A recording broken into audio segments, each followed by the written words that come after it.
What is your reaction to what you've seen in this report of the apparently most important investigation in the history of the Supreme Court?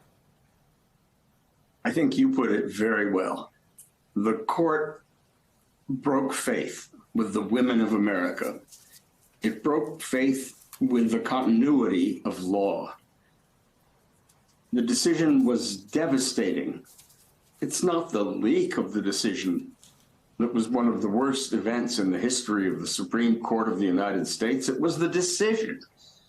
And until I heard what you just had to say, I've been listening all day to commentary, and no one else, as far as I can tell, has made the point that I've been trying to make, and that is, let's focus on what really matters. What really matters is that a new majority of the Supreme Court, simply because they had the votes, not because fundamental understandings had changed in the 50 years since Roe v. Wade, said, we would have done it differently in 1973.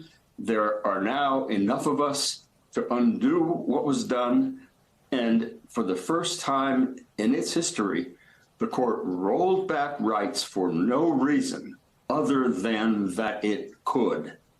That's what the travesty was. And for the Chief Justice of the United States, a man I like and respect and once taught, for him to have the audacity to say that the great error was the leak is strike one. Strike two, as you pointed out, is for him to blame the liberals on the court of all things for the leak, when anybody with half a brain who knows how the court works understands that the point of the leak was to, as you said, lock in the majority, and it succeeded.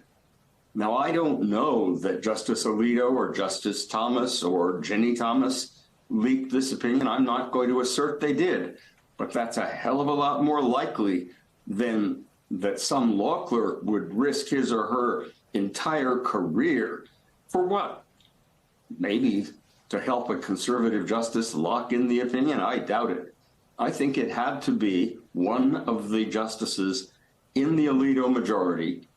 And for this non-investigation investigation to reach the opposite conclusion of what is plausible and on the basis of no evidence, and through a process conducted by a very nice woman, but without any qualifications to investigate this kind of thing, rather than by the Justice Department or anyone else, is itself, it would be a joke if it weren't so sad. So we are confronting a court that is injuring itself and the country deeply, but not simply because it leaks like a sieve now, but for the reason that it is no longer doing what a court is supposed to do, paying attention to an evolving Constitution that keeps faith with the people of America.